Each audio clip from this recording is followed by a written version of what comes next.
two-sided action here. The public's on Tennessee and the sharps are on Tennessee. So it's kind of, I don't know if there's going to be much of a shot. I think this thing's probably going to go to 4 pretty soon. So if you're out there, guys, and you like Tennessee, it's definitely best to take them right now. I actually have Tennessee involved in a teaser here that I'm going to get into next. So we'll move on to the next game.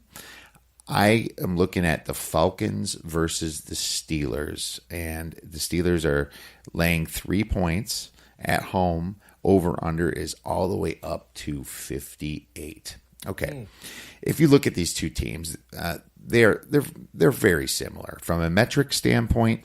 Both teams are very vulnerable in the middle of their defense. You know, the Steelers never filled in for Ryan Shazier, and the Falcons losing Deion Jones earlier in September, you know.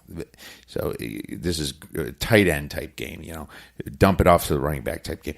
Atlanta last weekend lost a defensive end, Grady Jarrett, but quickly signed Michael Bennett off waivers to replace him. That was quick. Smart of them. But both teams allow about 6 yards per play on defense. And on offense, they get about 411 yards per game. Atlanta has more yards per play, though, at 6.5 because they played less plays per game. Steelers have always been in catch-up mode, right? So the biggest thing for me is how these teams attack the middle of the field. We know that Vance McDonald is a beast now for Pittsburgh. He's been probably the highest picked-up fantasy guy this week.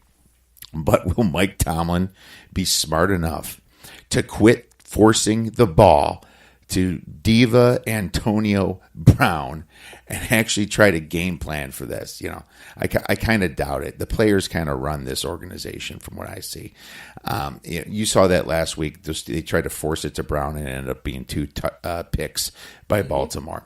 And I'm not saying that Steve Sarkisian and Dan Quinn are offensive geniuses here, but they should be smart enough to throw the ball to Austin Hooper a bit, and their tight end in the middle of the field, their slot receiver is Sanu. And another thing that I like is Antonio Freeman might be back this game, opening up some passing lanes for the short game as well. If you look at who these teams have played, it's very obvious to me who has had the tougher schedule here. And the Falcons have faced the Saints, the Panthers, the Super Bowl champion Eagles, and the very red-hot Bengals, while the Steelers faced the Tampa Bay Bucks, the Ravens, the no-defense Chiefs, and the Cleveland Browns. Just on that simple fact should be enough for you to handicap more of a pick 'em here. I'm definitely fading the Steelers here. I'm taking the Falcons plus 3.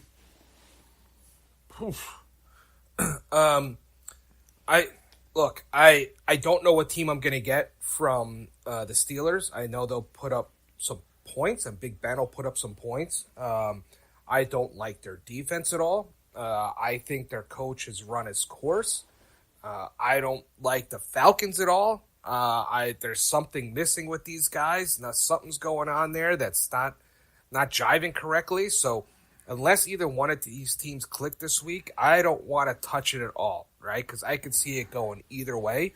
So good luck. I'm going to stay away, and I hope you get this one, brother. Well, fair enough. The key to this game is also going to be Vic Beasley, how he gets to Roethlisberger and forces some of those bad decisions. And, if you give Antonio Brown too much time, he will get open. But I love Vic Beasley on this team. I think he's a great pass rusher and a wild card for the Falcons. I'll take the 3 points all day.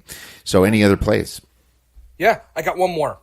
And it's the game of the week, right? And it could maybe be the game of the year, right? And we're only in week 5 here. Jacksonville is going to Kansas City, all right? And look, I told you all year long, I've been on the Chiefs all year long. I absolutely love them right there. What's not to love about the Chiefs, right? They played so-so last week for 3 quarters, went into the 4th quarter, only to come back and win in spectacular fashion. I don't think I've heard anybody say, boy, that wasn't one of the best games I've ever saw in terms of a comeback, right? The offense is unreal, and they're going to keep it going, okay? All year long, they're going to be great. Now, the defense, on the other hand, can be lazy. And I know we were having conversations during the game about this Chiefs defense. And, man, they're just – I don't know how you can miss tackle after tackle or have guys open and blown assignments left and right. It's kind of disgusting at times if you're a big defensive fan, right? And if their offense wasn't so great, and if it wasn't for Patrick Mahomes and Andy Reid's number one offense, this team can easily be 2-2 instead of 4-0, all right?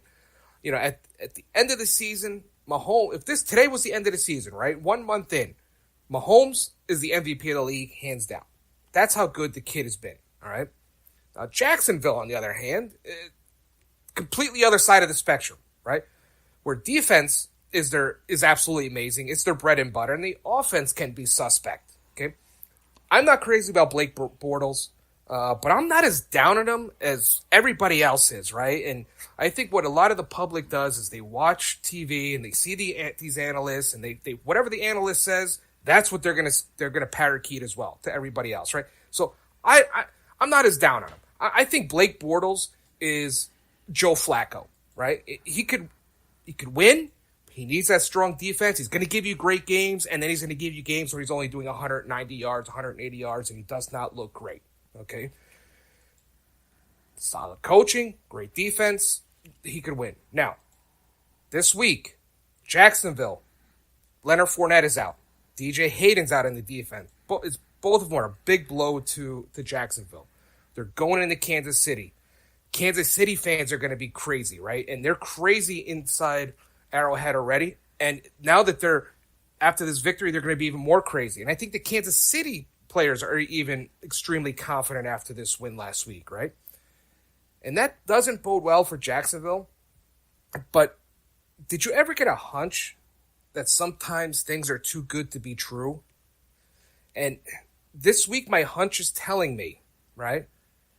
Jacksonville's going to go in, take the points at -3, and I think they're going to be able to pull it out. That's my hunch. Mm-hmm. I have that gut feeling. I'm taking the points, -3, and I'm going to take Jacksonville this week.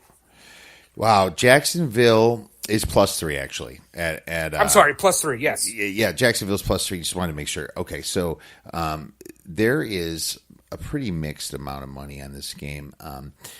It's really, I applaud you for you going away from the well you've been going to, and now you're going on the opposite side of Jacksonville. You know, because you've been on KC pretty much every single week, man. Yes, man. Jacksonville's defense is the truth out there, and I think they might be the best in the league. The only other defenses you might question might be the best are the Bears, obviously, and the Rams. The Vikings seem to be a bit beat up, and now that Griffin kind of went crazy, they're not number one anymore. So I think this is where you're picking out a spot that Jacksonville can actually finally be exposed here, right? Jalen Ramsey is the leader of this team. That cornerback, he's nuts. The guy's absolutely nuts, and he hypes up everybody else around him. Miles Jack's playing like he's supposed to play. Calais Campbell's a beast. Yeah, you can't say anything bad about Jacksonville. They'll play it tough. The only worry I would have is how are the refs going to let them play the game, or are they going to call pass interference all day? I'm not sure what's going to happen there. I'm going to watch this spread because I'm starting to see it go up to 3.5. Right now it's at -120 plus 3.5 with some juice. So I'm thinking the public's going to jump all over their fantasy boy Mahomes. And when that sucker goes up a little bit higher, then I might be a player on the Jacksonville side. So I definitely like what you're doing. Let me put it this way, Kiev. If Jacksonville can't stop Kansas City, okay, and they can't slow them down and stop them, give Kansas City the Lombardi Trophy now, because nobody's going to be able to stop them. That's how good they're going to be. You just sometimes have to go with your gut, right? And sometimes you have to take the numbers and throw them out the window and say, I have a gut feeling these guys are coming off a huge victory. Maybe they're going to be a little overconfident.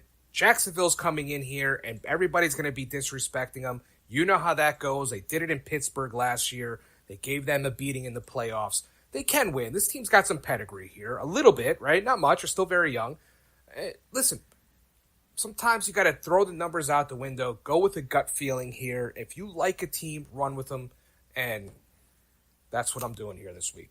Another thing going in your favor is that Sammy Watkins injured his hamstring, and he's going to be highly questionable coming into this game. So we're not sure. It says that it's not severe, but it was enough to leave that game. We know how hamstrings are and how they tend to linger, so I don't think he'll be necessarily at 100%. Definitely something to think about, especially if you're thinking about the Kansas City side here. Well, before we get into UFC 229, my man, I have a quick 2 teaser bonus for the fans out there. I am going to tease Carolina Panthers to -1 with the under on the Bills-Titans game up to 45. I love Carolina coming off the bye. They're going to take care of business against the Giants.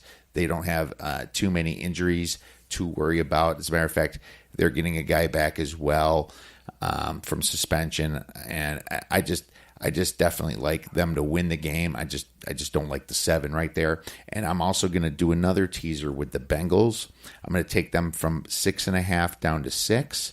I think with the way the Bengals have been playing and the fact that they got Vontez Burfict, they're going to be able to handle Miami and their fake news and be able to scheme for this team. And I'm teasing that with the Rams. Just to make sure we're going to take that Rams all the way from -7 to -1. So those are 2 teasers that I'm loving this week. Abso-freaking-lutely, my man. So let's get right into UFC 229. We had a few minutes left, my friend. Why don't we start? Go ahead with I'm going to let you pick the fight. Okay. Look, UFC 229 is going to be a fun main event and a little bit fun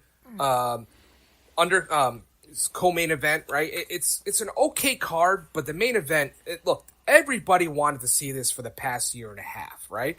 Khabib, the undefeated grappler, the hyped guy, the guy that wrestled bears when he was a kid, versus the ultra-talented Conor McGregor, who will talk your ear off, get inside your head, and beat you even before the fight started. This is what everybody wanted to see. 2 different styles, 2 different personalities. This is set up to be a bloodbath, someone to get knocked out, or someone to get beat up on the ground to a bloody pulp. All right? That's how this fight is set up for. There's some bad blood between these 2 guys, right? Don't let this pre-fight hype and hysteria fool you. Conor dislikes Khabib, and for a lot of reasons, because Conor's got a guy in his camp that used to work with Khabib, and Khabib surrounded him, and on and on and on and on, and there was a huge fight, and that's the whole thing that happened on the bus, right? And if you go back, you want to look at it, go ahead. Here's a setup on how this fight happened, right? So Conor's a champ at 155. He held up the division to go out and box Mayweather, made $100 million, all right? Meanwhile, the title's sitting there, and they've got a bunch of talented guys. So the title was stripped from him. So the title was supposed to be for Khabib and Tony Ferguson. All right. Khabib had to pull out because of a weight cut issue, and he ended up going to the hospital. He couldn't make weight. They stopped him. So Tony Ferguson ended up fighting super talented Kevin Lee, right? And he ended up winning the fight and becoming the interim champ. Now, Tony was scheduled to fight Khabib again, right? I think this is the 3rd time they were supposed to fight. And the day before the fight happens, Tony Ferguson had his sunglasses on inside, tripped over this wire, and tore his knee up. And he had to withdraw from the fight. So now they've got this fight with Khabib, this ultra-talented guy, right? That was supposed to fight Tony Ferguson, this freak of nature when it comes to stamina, right? And being able to fight and ground game. And they had to throw somebody else in there. So Khabib fought this guy, Al Iaquinta. Al Iaquinta, keep an eye on him. If he's fighting a lower-level guy, take him all the time to knock out because the guy's got fists like cinder blocks, okay? So he fights this guy on a day notice, and Khabib won the fight. And you know what? It was 5-round decision of a fighter who is not ready to fight a champion, not ready to be that guy, but was thrown in there the day before to save the card. Okay? So,